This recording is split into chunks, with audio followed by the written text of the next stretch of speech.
Hello, hello, hello, and welcome back to the Momony Podcast. This is season 7 of the show. I'm your host, Jessica Morehouse, in case you didn't know. And I say welcome back because I took a bit of a break in the summer. I kind of ended season 6 at the end of June, took July and August off, and man, was it the right decision to take some time off. I was getting a little tired and needed some time, some space to kind of recharge. And now I'm excited because I've got an awesome season for you this season. I'm pretty stoked because during the summer I was able to nab my first guest for this season, who's someone I've been following for a long time, like years, decade. I'm not sure how long this show's been on, but anyway, I kind of teased about it in my email newsletter. If you're not on there, make sure to get on there, jessicamorehouse.com/subscribe. But my next guest is someone, if you're a reality show junkie like myself, or read kind of, people.com and all those kind of celebrity type things like I do, I can't help it. Love it. Then you already know who this is. I'm talking to Teen Mom star Farrah Abraham. So she's been on, she was on 16 and Pregnant on MTV, and then on Teen Mom for a number of years. No longer on the show, but doing a ton of interesting stuff. And the reason I wanted to have her on the show is, honestly, she is in the tabloids a lot. She's in the news a lot. She was actually in the news the original date we were supposed to record this because of a situation that she explains kind of later in the episode. But she was super nice and gracious and rescheduled within a week. And she was actually really great. She gets a lot of flack, online and the tabloids for, being controversial or hard to work with, all that kind of stuff. So I wanted to actually really interview her and get to know her for myself and see, like, okay, who is she? Is she really, like she's represented, by these newspapers and magazines and all that kind of stuff? And I also just not talk about, some of her other things from her past, but actually talk about, kind of the more interesting thing to me personally is her entrepreneurship journey and how she was able to basically, start a number of real legitimate, brick and mortar businesses and continue to grow her own brand and utilize kind of the attention and fame she garnered from being on MTV for so many years to continue to grow her business. And honestly, I'm pretty sure if we looked at the net worths of most of the, stars of Teen Mom, pretty sure she's the only one who's probably a millionaire. Could be wrong, but just gonna put that out there, most likely. So anywho, in this episode, we really dive deep into who she is, what's her background, and what kind of advice she has, how she's able to kind of deal with all this kind of controversy and negativity in her life, and just some inspirational kind of things. Because it was an interesting episode. I think you're going to really like it. But before we get to that episode, I just have a few words about this episode's sponsor. This episode of the Momony Podcast is supported by Vanguard Investments Canada. Unless you've been living under a rock, then you've probably already heard of Vanguard.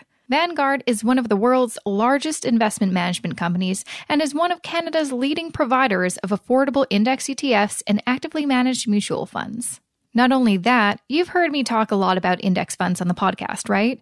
Yeah, well, Vanguard launched the first ever index fund in 1976, changing the investment landscape forever. Vanguard is on a mission to keep costs low. Lower fees on mutual funds and ETFs means more money in your pocket as an investor.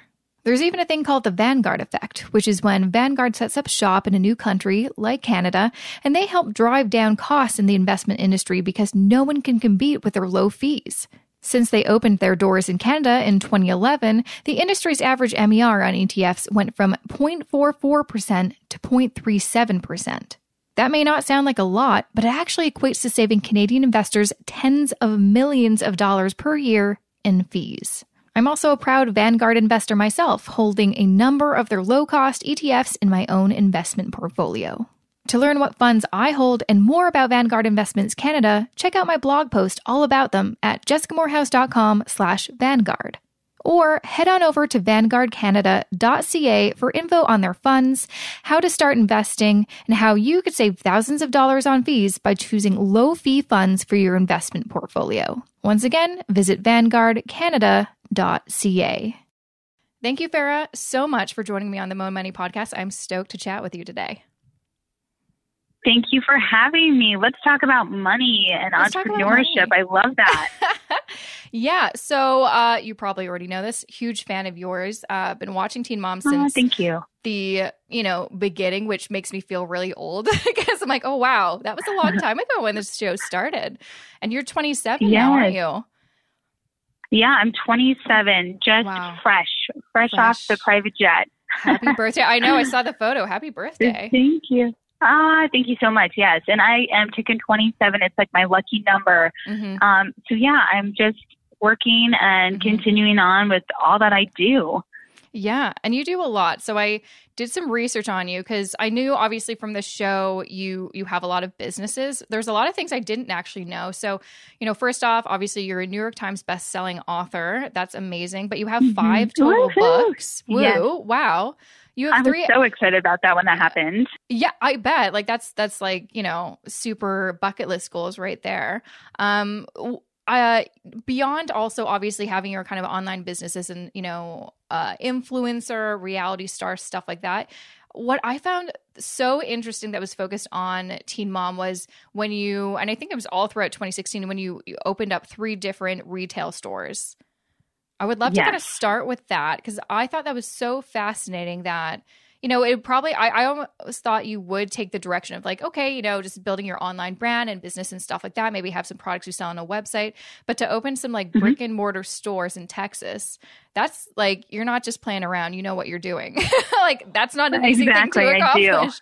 So why did you decide to do that? I know you have a business background. Like I think also many people may not know, but you have a couple of degrees.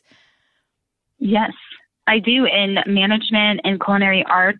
And I think that's where, a lot of people don't understand like where I came from, which was Council Bluffs, Iowa, Omaha, Nebraska, go Midwest all the way. And at that time in my life, all I really wanted to do, like God planted a little dream seed in me, which was to open my own restaurant. And for me, I enjoyed, with my daughter who is now 9, her father and I, before he passed away, he loved cooking me meals. It just brought everyone together. My family growing up, we even sold in grocery stores, Whole Foods and everywhere else, our Italian pepper sauce, wines and everything else.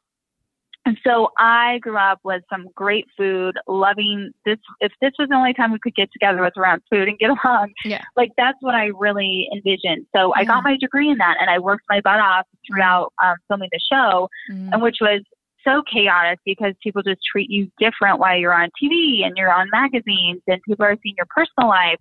And it just gets really hectic while you're trying to just focus on your business and people don't take you so serious while you're focused. So I got my degrees, an accelerated program. I graduated high school early. So, and then I was just like, you know what? I still have this dream. And through graduating and getting my degrees, my instructors really just tore my heart out over my passion of what I wanted to do in my own unique way in this world when it came to food.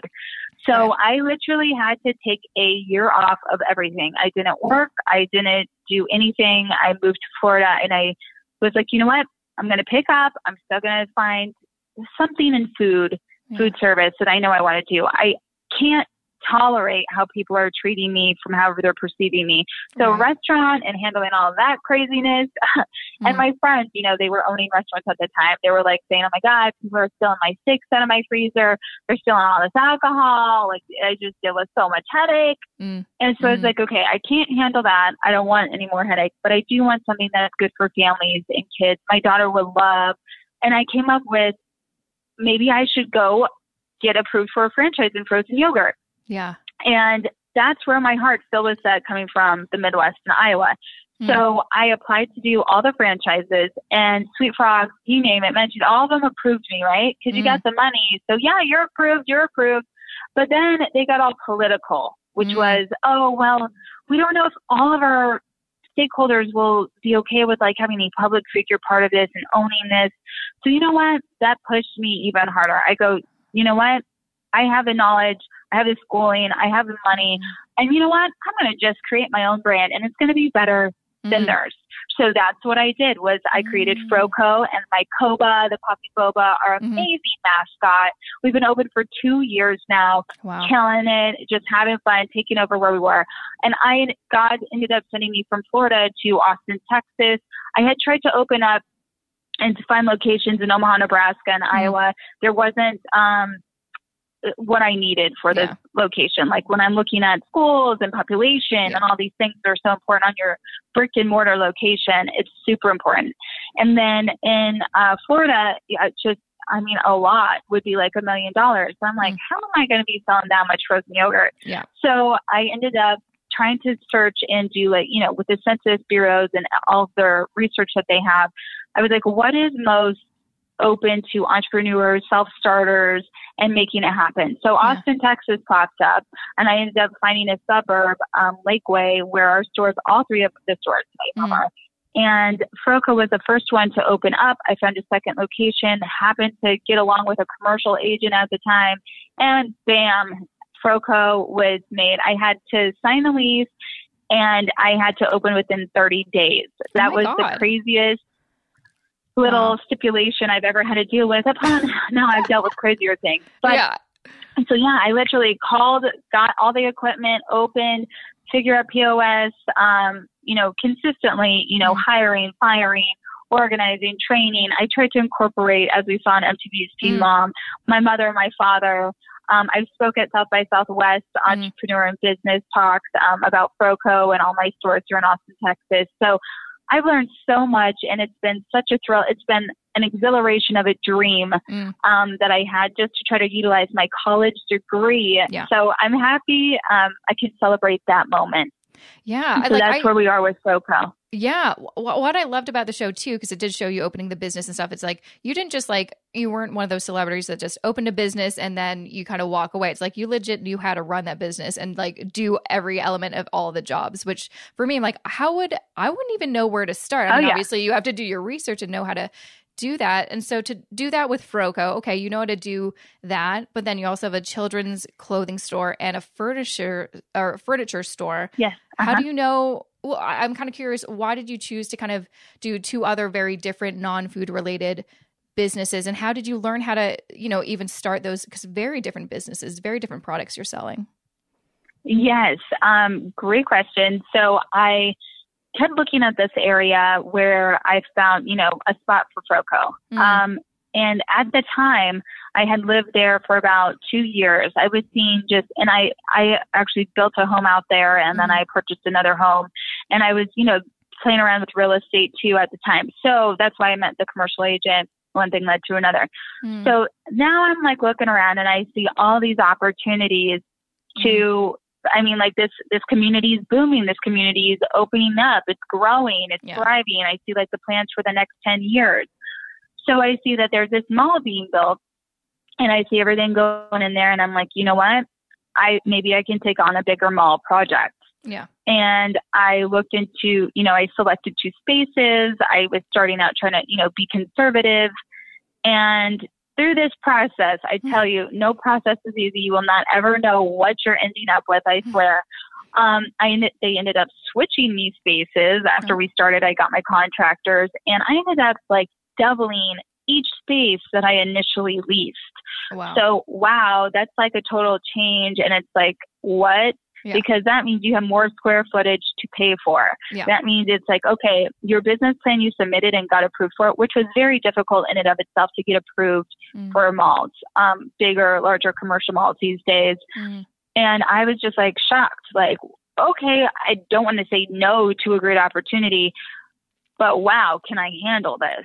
And the first year, I would say, out of all these businesses, I took under a huge undertaking with the mall spaces of retail. I love with all my heart, my passion, furniture, interior design. And for years, I was going to all the home markets. I would buy wholesale with my reseller's license and sell online and sell to some of my family members furniture. So that's why this is where it all started. I just had a love. I started selling it privately, and I was like, okay, let me open up a storefront. Yeah. And the same way with children's stuff, always reselling with my daughter's things. And Sophia just loved going to the markets with me. And I was like, okay, I would love this every day of my life.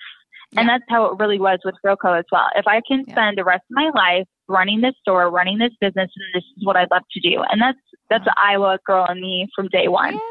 So I know it's backwards, forwards. If someone tries to pull something over my eyes, I know what's going on. And that's what makes me an amazing business person. It's not like many of my other celebrity friends. Yes, I'll put the money, I'll have my face be involved. But then they step away and they really take a big loss doing that. And for me, I was like, I'm in this business. I hope to open up more locations. Yeah. But now later down the road, I can answer more questions about opening more locations. So now it's going on, approaching 2 years this October for both Furnished by Farrah and Sophia Loren.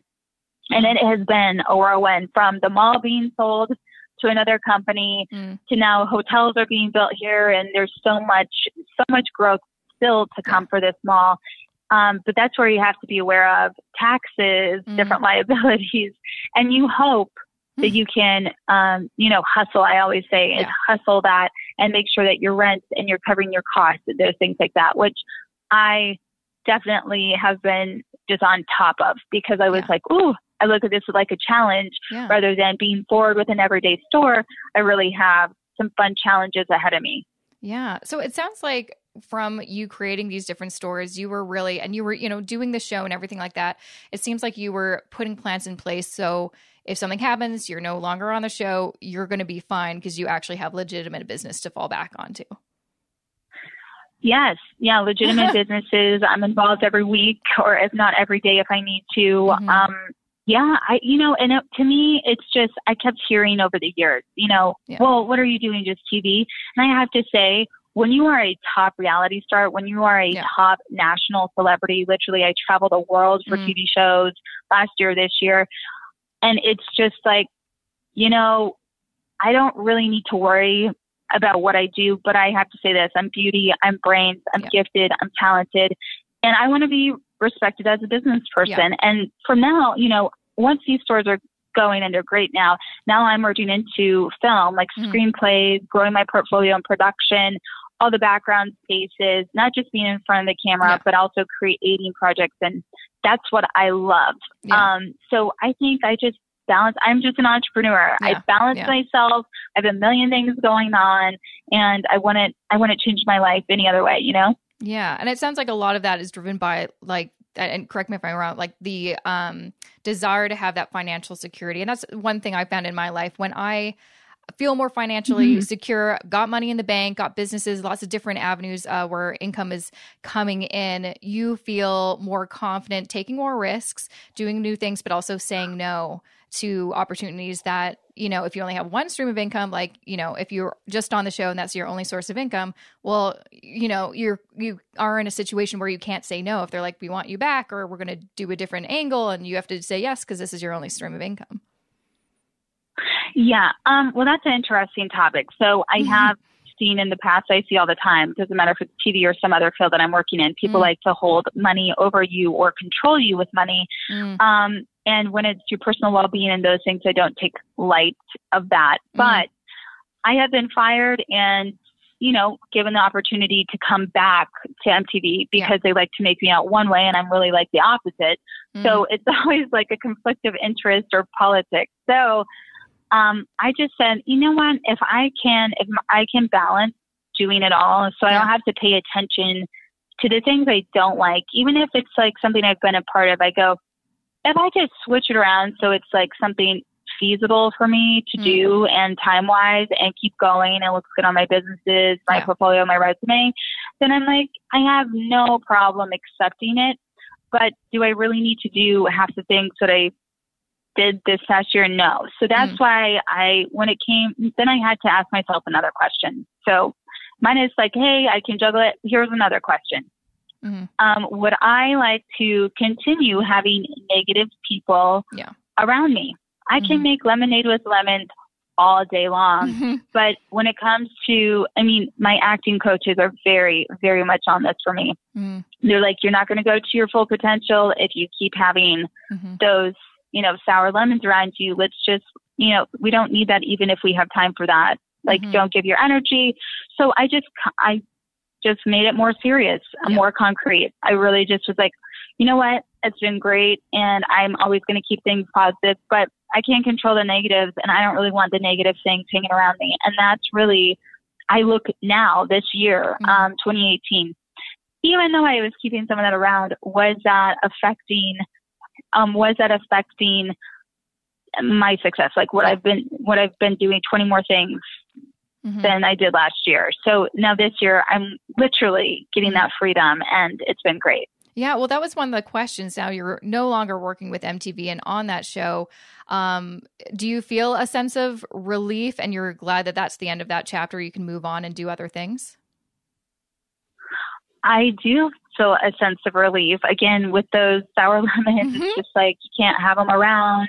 I think it was a beautiful blessing in disguise. You know, it really showed me, and I'm always thankful to MTV Viacom. Of course. Thankful to them, because it showed me how to deal with legal situations. It taught me that I can publish my own book and put it out and do my own book tours and make the New York top sellers list. And then it taught me so many other things. Like, I can know legally what is right, what is wrong, and I can go above a large company that thinks they could do whatever.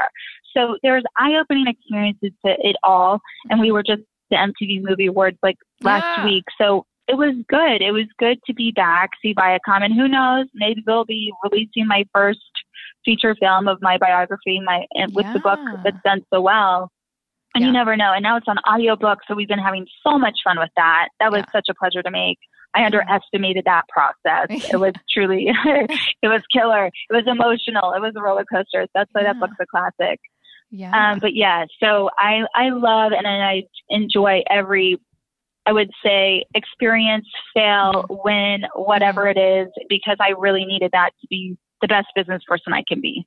Yeah. And you said something really insightful, that you do need to really take a look at what you're doing in your business, what you're doing in your life. And if something feels like it's a detractor, you need to really be like, what is this? If it's, you can be as strong as you want, but if you feel like things are just detracting, it will detract your business, and it will affect you negatively. And I think that anyone can kind of relate to that in whatever situation, whether they're working a 9 to 5 and they're like, I hate going to work every day. You need to look at then why are you still there?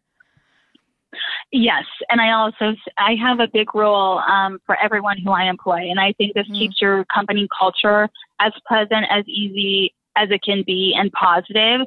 I do have a contract upon hiring.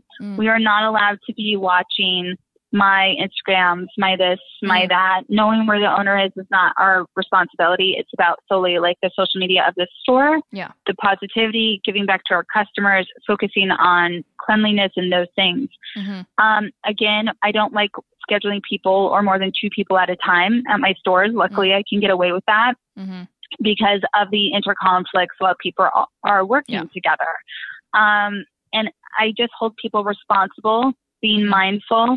And if you have free time and if you've done everything at the stores that's your responsibility, then I have no problem with them even, I encourage entrepreneurship. Like, if they have business questions to start their own companies, I've helped 5 of my employees that have left start their own companies. Wow. So I also take it upon myself. If you have college, bring your laptop in. If you have other things, keep yourself busy.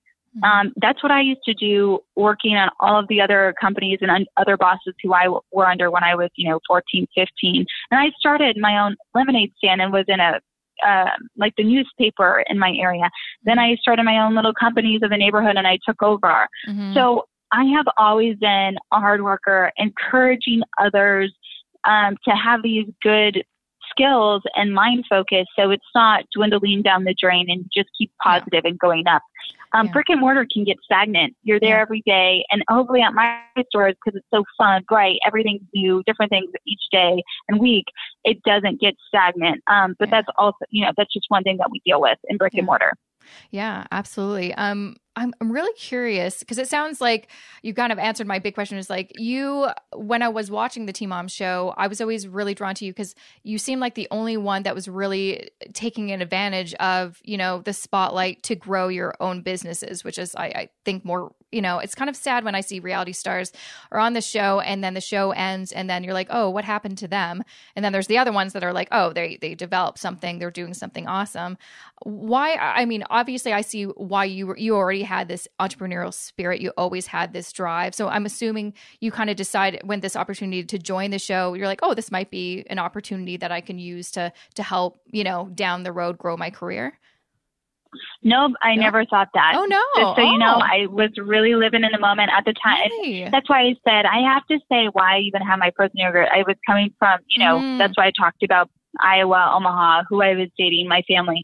I am such a different person from then to now. And when we're saying back then, when I sent in a casting tape and I said, the reason why I would like to be a part of the show is I would like to show others, regardless if they have kids or not, that they can still be a success and it doesn't infringe upon anything of what they're doing. They can do everything as normal.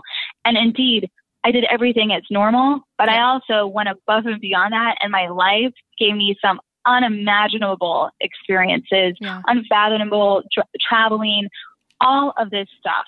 And with the good and with the bad, everything to me is pretty much good. It was the bad with the press drama and other executives and people swindling me out to be some horrible this, that, or the other thing that I'm not. But I just applied just to say, hey, like, I want to show girls that they can basically graduate high school. I mean, that's really what I thought about only at the time.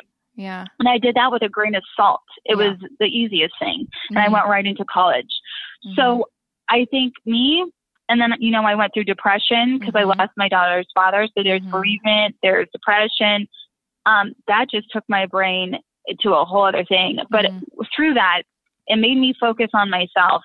And every time I was kicked down, I literally felt like when you go to such a deep, dark place of other people beating you down, kicking you down, and keeping you in a not mentally stable place, not supporting a healthy mental stable place, which the production, the people who I were around were not. I mean, it's better to have someone depressed or on substances or something to help keep them in this space, which is only where it's relative for TV. And I grew out of it, but I was all, and I'm still very much about spirituality, my faith of God. And that's, I'm sorry, that's just, I don't like to say this is what everybody should do. No, but it works for you. But it's just, that just happened to work for me. And I swear by that, there's nothing else I can say or do. That was just my life. And I'm just always thankful to recognize that. And I think that's the most beautiful thing about growth in your mind in different times in your life. From opening brick and mortar, then you go to online. I'm killing the online. Then, you do international, you're doing press, you're doing all these things. And honestly, everybody's always asking me, like, don't you think you can like retire or stop or just enjoy? And I enjoy everything. I'm so present with everything that I have, but I'm always very much about, what's my next here? Because I really need something next. I'm getting a little bored with it all. Yeah. Well, that sounds like an entrepreneur. My biggest thing, my biggest thing that I stressed about and worried about when I knew that I was going to have a daughter was she's going to ask me questions. And am I going to be that parent that doesn't know the answers to these questions, whatever she thinks of? And now I can gladly say, I'm the parent who can answer pretty much every question on this universe.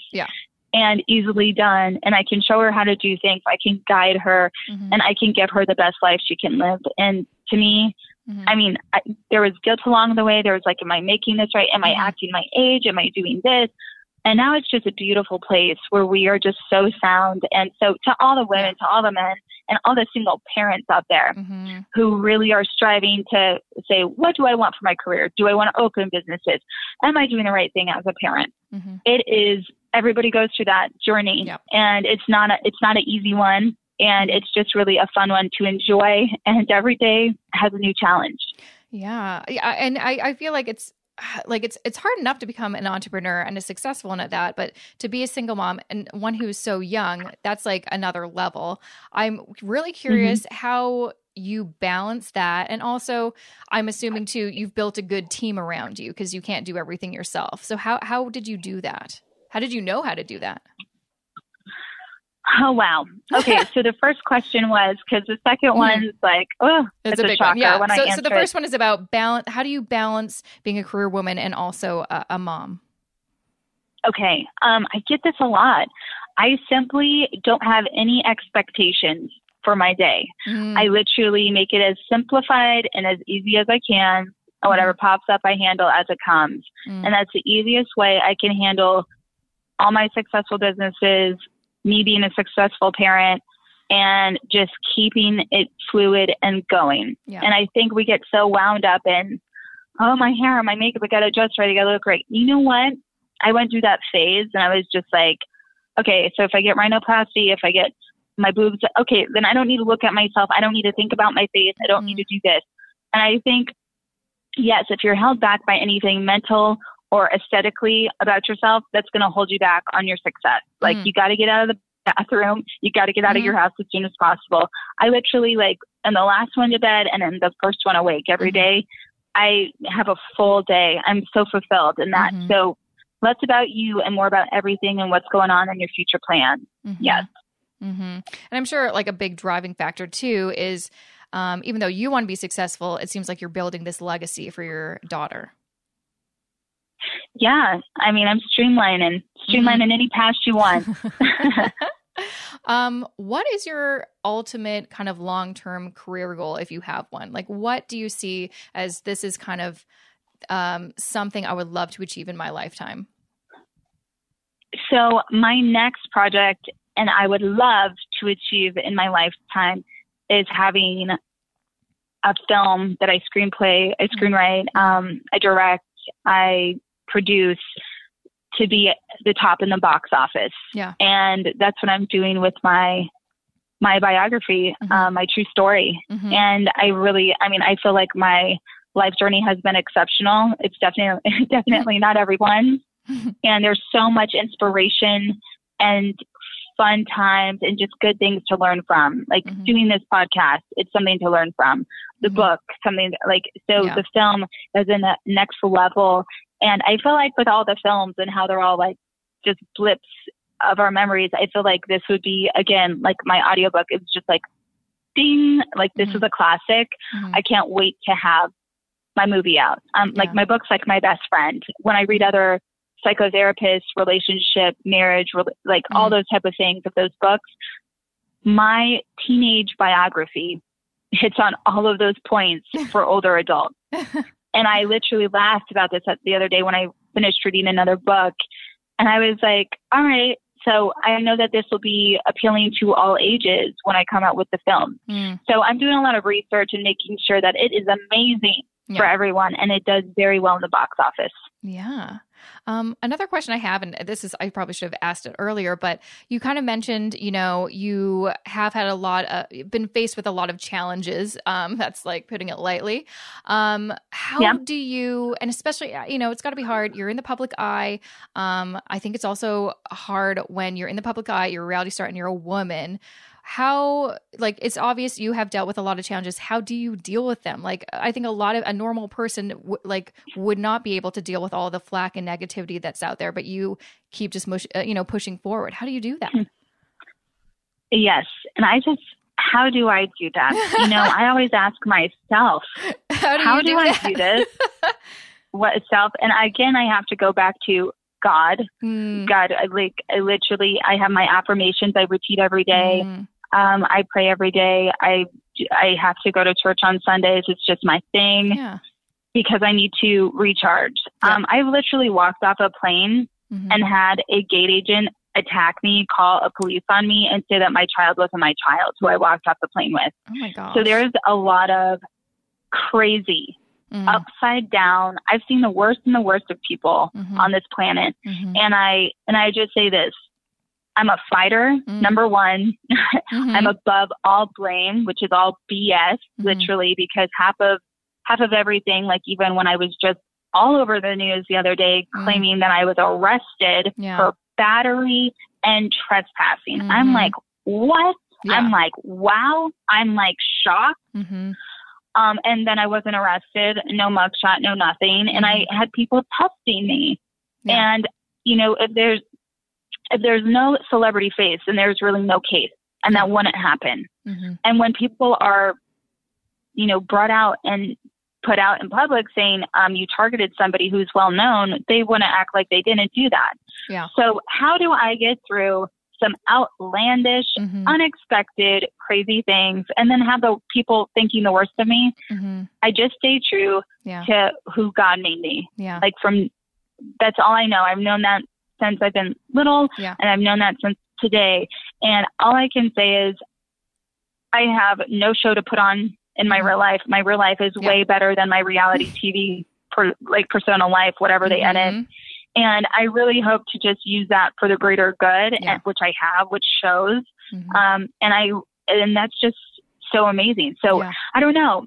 I've gone to therapy for years. They're just like, hey, you don't need to keep wasting your time. You can recognize your family, your blood, if they're bad, if they're good. You can, because nothing has been easy for me in my family growing up or in my public eye of, and friends and people who I hired. And I have to just say, trust no one. At the end of the day, I trust no one. I have amazing staff. I have amazing people around me. It's because I'm choosing and I'm making sure that these people are stable people. I just, I wouldn't want anything else in my stores or for my customers or for my family.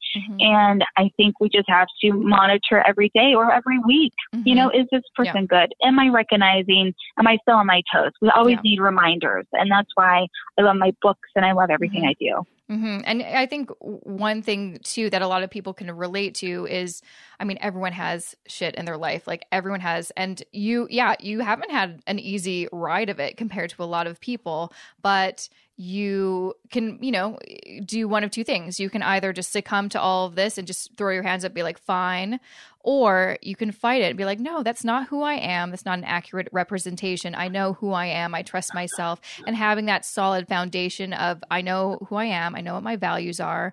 And then just living that. And that's really just what every human should do. It's easier said than done, but it's like the only way to really survive hardship, right? Yes. And we've seen a lot of people over the years, unjustly, with their careers being ruined by negativity.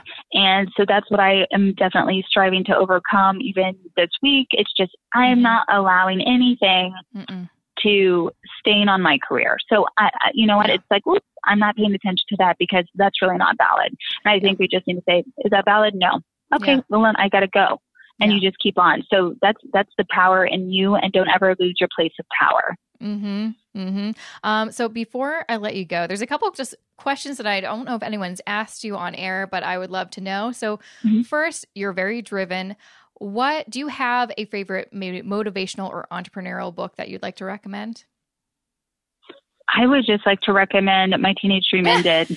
It is, I love that. The book I wrote, it will teach you how to overcome, how to succeed, and in a very relatable way. And I will be writing my first business book after this year. So wish me luck on that. I'm in the middle of it, and I hope it's going to really be intriguing for all entrepreneurs, all business types, anywhere in their career, whether they're just retiring or just starting. It's going to really kick it off in a great way. Well, Farrah, thank you so much for taking the time to chat with me. It was a pleasure. You're lovely. Oh, thank you. I'm excited for your future business book. I can't wait too. We'll have to have another chat. And that was episode 166 with Farrah Abraham. Make sure to check out the show notes, jessicamorales.com/166 for more info about stuff that we talked about that you will want to check out. Also, I just Googled Farrah Abraham's net worth. Who knows if this is accurate? This is just a Google search. But it does say that potentially, so it says the internet, that she reached a net worth of $5 million at the age of 26, and she was only 27. So that may be true, may not be true, but just kind of goes to show that she honestly is probably one of the few people from that kind of franchise, that show, that's done something with the attention and kind of opportunities that came her way. So I don't know. Anywho, I hope you enjoyed that episode. I've got a ton more amazing episodes, coming up this season. I'm super excited. So excited that I can hardly speak. But I have also a few announcements, some important things that I want to share with you because I haven't talked to you in a little while. So just stick around for 2 seconds. Just a few words about this episode's sponsor. This episode of the Mo Money Podcast is supported by Vanguard Investments Canada. Want to start investing, but also want to avoid paying crazy high fees? Or maybe you're already investing, but hate that the fees you're paying are eating up a huge chunk of your returns. Then you may want to consider Vanguard's low-fee ETFs or actively managed mutual funds instead. Vanguard is one of the world's largest investment management companies and is one of Canada's leading providers of affordable index ETFs and actively managed mutual funds. Curious how they're able to offer funds with some of the lowest fees around? Well, rather than being a publicly traded company or owned by a small group of individuals, Vanguard is owned by its U.S. domiciled funds and ETFs, and those funds in turn are owned by their investors. That means that Vanguard investors don't have to worry about the company being acquired one day and can rest assured that Vanguard's only priority is offering low-fee funds so their investors can build their wealth even sooner. To learn more about Vanguard Investments Canada, check out my blog post all about them at jessicamorehouse.com/Vanguard. Or head on over to vanguardcanada.ca for info on their funds, how to start investing, and how you could save thousands of dollars on fees by choosing low-fee funds for your investment portfolio. Once again, that's vanguardcanada.ca. All right, so announcements. First and foremost, I got one real quick that's actually coming up very quickly. It's coming out this weekend. If you live in Toronto, I am doing a free workshop in partnership with the Toronto Public Library all about how to become a side hustler, because side hustles are awesome. I know how to become a side hustler. It helped me, make some extra money on the side while I was working full time, and eventually helped me lead to where I am now, where I switched careers and I'm working for myself. So I kind of discuss all those fun things in this workshop. More details you can find out at jessicamorehouse.com/community. It's where I put a lot of information about what I'm up to and events and workshops and stuff like that. So you may want to check it out. It's free. Why not? Next, also, I've kind of been teasing in my email newsletter. If you're not part of it, make sure to join it, jessicamorehouse.com/subscribe. But I'm currently in the process of making my first own online course. So unfortunately, Rich and Fit, which I have talked about a little bit throughout the podcast in the past kind of a couple years, is no longer. Me and my pal Jacqueline Phillips decided to say goodbye to Rich and Fit and our online courses about fitness and finance. And because of that, now I have a lot more time and energy to dedicate to making my own courses. So the first course I really want to tackle was one about investing, specifically passive investing, just because I think, honestly, I was trying to find a course myself, and there didn't really seem to be too much in the market. And also, I've been, busy all summer doing financial counseling one-on-one with clients and doing a lot of discovery calls. And it seems like people want this. People would like a course to show them how to invest properly, how to understand kind of the basics, but then also take action. Because my goal and my big motivation for this is several years ago, basically starting this podcast, I had no idea anything about investing. I knew a little bit, but not as much as I know now. And it really kind of, just like made me realize that if I felt like that, most people feel like that. And if I can learn, go from like having no idea what an index fund is, or even a mutual fund for that matter, and then come to a place where I know way too much about both, then anyone can really go from zero to, passive investing pro or whatever. So working on that. I will have more details about that soon, but just let you know, just keep your eye out for that. Those are kind of the two main things. Oh no, one last thing. So as I kind of just mentioned right there, I have been busy throughout the summer working with clients one-on-one, and a lot of whom have listened to the podcast. That's how they found me, to help them with their finances. I am an accredited financial counselor, and it makes me so, so happy. And it honestly, it's one of my favorite things to do now is helping people one-on-one with their particular finances. So I'm always, kind of open for business. So if you are interested in learning a bit more, I am accepting a few more spots. I do kind of have a capacity because I'm only one person and I'm busy with a bunch of other elements of my business, but I'm always, kind of open for a few more spots. So if this is something that you would like to learn more about, if you're interested, or you just want to have a call with me and see if this is right for you, make sure to go to jessicamorehouse.com/discovery call, book a call with me. We'll have a chat and we'll see if it makes sense to work together or if I have a spot for you. If not, then, once I'm kind of all booked up, which maybe soon, I'll just put up a waiting list and then contact you later. But anyways, jessicamorehouse.com/discovery call. Okay. that's enough salesy business from me. Sorry, but I have to. I just want to say I'm so stoked to be back. I'm so excited to share so many great episodes I've got in the queue. I know you're going to love it. So if you're listening for the first time, make sure to subscribe. If you haven't already, leave me an iTunes review. I will continue to do my shout outs on future episodes. So give you a little shout out on, at the end of my episode and say thank you, read your review out loud. And just thanks. I just want to say thanks. You're awesome. You rock. Appreciate you listening. And I'm going to catch you back here next Wednesday with a fresh new episode of the Mo Money Podcast.